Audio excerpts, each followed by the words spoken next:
Doctor Sakhawat Hossain সায়ান্ত, একটু আপনার কাছে জানতে চাই নারী আসনের প্রসঙ্গে বিএনপির যে অবস্থান সেটি আমরা দেখলাম যে তারা সরাসরি ভোট নয় আনুপাতিক হারে চায়, কিন্তু সেই আনুপাতিকটি আবার হচ্ছে সংসদে প্রাপ্ত আসনের ভিত্তিতে আনুপাতিক।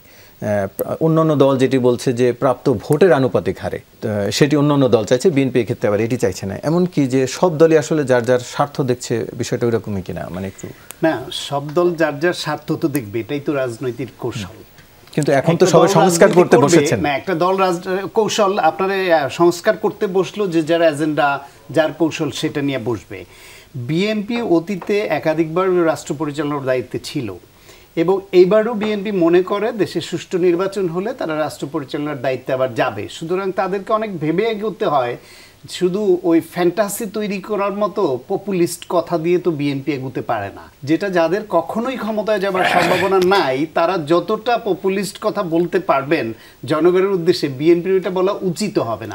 কারণ তারা জানে যে আমরা রাষ্ট্র পরিচালনার দায়িত্বে গেলে আজকে যদি আমরা এই প্রতিশ্রুতি এই কথা এগুলি দেই, সেটা আমি মানতে পারবো কি পারবো না।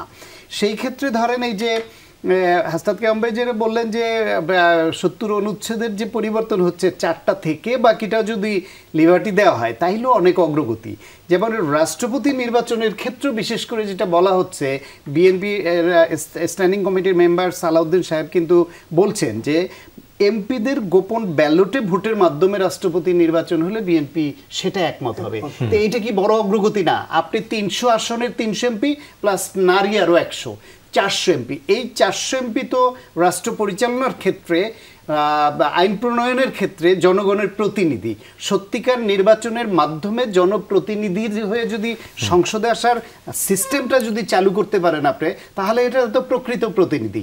সেই প্রকৃত প্রতিনিধিরা যদি তাদের ভোটের মাধ্যমে রাষ্ট্রপতি নির্বাচন করেন এবং সেইখানে যদি ওই এমপিদের এই অধিকার থাকে ৭০ অনুচ্ছেদে দেয় যে এখনকার বিধানে কিন্তু আপনার যদি সরকারি দল যদি রাষ্ট্রপতি একজন ঘোষণা করে তখন তার এমপি কিন্তু ওই দলের বিরুদ্ধে দিতে পারেন না, দিতে বাধ্য। কিন্তু ৭০ অনুচ্ছেদে যদি 4টা কায়ুম ভাই উল্লেখ করলেন, এই 4টা ছাড়া বাকিগুলা তুলে দেওয়া হয়, তাহলে ওই এমপিও কিন্তু রাষ্ট্রপতি নির্বাচনে গোপন ব্যালটে দলের বিরুদ্ধে ভোট দিতে পারবেন। সুতরাং এইটা মোর ডেমোক্রেটিক হচ্ছে।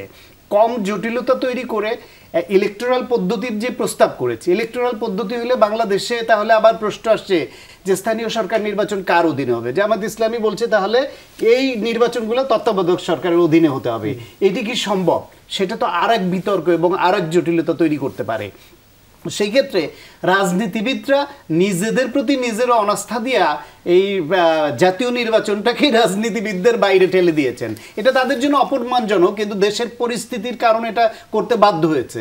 এখন নিজেদেরকে তারা আরও কতটা নিচে নামাবেন যে এই স্থানীয় সরকার নির্বাচনও তত্ত্বাবধায়ক সরকারের অধীনে হতে হবে, বরং কি করলে ওই নির্বাচনের প্রভাব বিস্তার কমে সেই রকম বিধিবিধান এবং সংস্কারটা জরুরি, সেই দিকে যেতে পারেন। কিন্তু ওইখানেও তো একমত হচ্ছে না যে ইলেকটোরাল পদ্ধতিতে যদি ৭০,০০০-এর বেশি প্রতিনিধি তাদের ভোটে হয়, একমত হতে পারছে না। বরং এই মুহূর্তে একটা নির্বাচন দরকার। সেই নির্বাচনের স্বার্থে ন্যূনতম যে সংস্কারটা হলে আগের মতো ফ্যাসিবাদ হওয়ার বা স্বৈরাচারী হওয়ার পথগুলো বন্ধ হয়, সেই দিকে যাওয়া। আর দেখেন বৈপরীত্য কোথায়, নির্বাচনে 300 আসনে এমপি নির্বাচন হবে, সেটা হচ্ছে প্রচলিত আগের পদ্ধতিতে, সেটা কিন্তু পিআর পদ্ধতিতে যাচ্ছে না। আবার নারীটা যাচ্ছে আবার পিআর পদ্ধতিতে, আবার এই উচ্চকক্ষ যাচ্ছে পিআর পদ্ধতিতে। আপনি দুইটাকে আলাদা তাহলে করছেন কেন? এখনো তো তাই আছে, নারী তো এখন নারীর যে পদ্ধতি আনুপাতিক হার, সেটা হলো এমপি প্রাপ্তি, কিন্তু পিআর পদ্ধতি হচ্ছে ভোট প্রাপ্তি, যেটা অন্য দলগুলি যেটা দাবি করছে যে তারা যে ভোটের পার্সেন্টেজ পাবে সেই অনুসারে তার উচ্চ কক্ষের সংখ্যাটা চায়, সেই অনুসারে নারীর আসনের সংখ্যাটা চায়। আবার সরাসরি ভোটে চায়, সরাসরি ভোট। ছোট দলগুলো তো আসলে পার্লামেন্টের যে আসন সেটিও পিআরই চেয়েছিল, কিন্তু পরে বিএনপির আপত্তির ক্ষেত্রে তারাও বোধহয় ক্ষেত্রে সায় দিয়েছে। ঠিক আছে, এই মুহূর্তে পিআর এর দরকার, এই মুহূর্তে পিআর এর এটাও দরকার নাই। যেহেতু এটা দরকার নাই, সেহেতু যারা যত সংখ্যক এমপি পাবে সেই এমপির পদ্ধতিতে যেটা আছে সেইভাবে আসুক, এই উচ্চকক্ষ আসুক সেইভাবে, নারী সেইভাবে আসুক। বরং নারীদের এম্পাওয়ার্ড করার জন্য আপনি কি কি বিধিবিধান তাদের যে বাজেট বাড়ানো সেগুলো কিভাবে করতে পারেন? কিন্তু এটা একটি স্ববিরোধী না যে আপনি পার্লামেন্টের হচ্ছে সর্বোচ্চ যেদিকে ভোট যাবে সেদিকে আসন, কিন্তু নারী সদস্য আবার হবে পিয়ার পদ্ধতি, মানে পার্লামেন্টের আসনের ভিত্তিতে পিয়ার পদ্ধতিতে, সেই পিয়ারই তো রইলো। না না না, পিয়ার আপনাকে বুঝাতে পারিনি। ভোটের পিয়ার নয়, কিন্তু আসনের ভিত্তিতে আসনের আনুপাতিক পিয়ার পদ্ধতি বলতে বোঝায় যে একদম সরাসরি ভোটারদের পার্সেন্টেজ যেটা পাবে সেটা, ওটাই অ্যাবসলিউটলি। আর এখন প্রচলিত যেটা আছে সংসদে এমপি বা মেম্বার অফ পার্লামেন্ট যারা যতটা পাবে সেই রেশিও অনুসারে কত পার্সেন্ট কারা পায়, তাতে 100 জন হলে যে যেটি আছে এখন বিদ্যমান পদ্ধতি, যে 100 সিট পাবে সে 3/1 পাবে, 33টা পাবে, এইরকম সেই পদ্ধতিতেই হবে। বরং এখানে বিতর্কটা হচ্ছে সরাসরি ভোটে হবে নাকি আগের পদ্ধতিতেই হবে।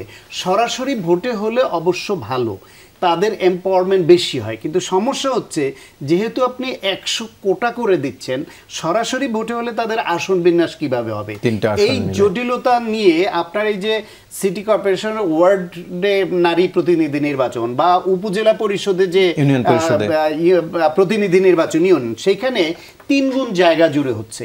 এইখানে একজন নারী ক্যান্ডিডেট যদি 3টা আসন জুড়ে নির্বাচন করতে হয়, তাহলে নির্বাচনের পরিধি যা হবে, তার ব্যয় যা হবে, তা এত লোকের কাছে তাকে পরিচিত হতে হবে, ভোট চাইতে হবে, তাহলে একজন পুরুষ এমপির থেকে 3 গুণ বেশি তার অবস্থান দাঁড়ায়। কিন্তু তার প্রাপ্তিতে সে আবার সরাসরি ভোটে তাকে আপনি কি দিচ্ছেন?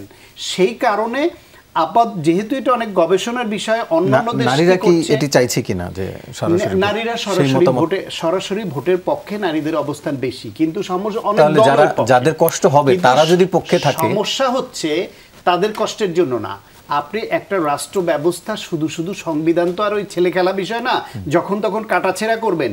এটা পরীক্ষা করতে হবে, গবেষণা করতে হবে, আপনার সবার একমত হতে হবে। এবং যেহেতু এই সমস্ত পরিবর্তনগুলি সংসদেই শেষ পর্যন্ত অ্যাডপ্ট করতে হবে, সংবিধান পরিবর্তনগুলি, সেই জন্য সবাই এখন একমত হয়ে যতটুকুতে সম্ভব, আমি তো দেখি খুব বেশি ব্যবধান নাই। রাষ্ট্রপতি নিয়ে ইলেকটোরাল অথবা গোপন ব্যালটে এটা তো অনেক অগ্রগতি, আগের থেকে অনেকখানি ছাড় দিয়ে 70 অনুচ্ছেদ পরিবর্তন করে পিয়ার পদ্ধতিতে আসলো। আপনার প্রধানমন্ত্রী 2 বার পরপর 2 বার পরে 1 বার আর বলছে 2 বারের বেশি না, এইখানে খুব বেশি ব্যবধান নাই। উচ্চ ব্যবধান বাস্তবিক অর্থে আসলে কম না, খুব বেশি ব্যবধান না।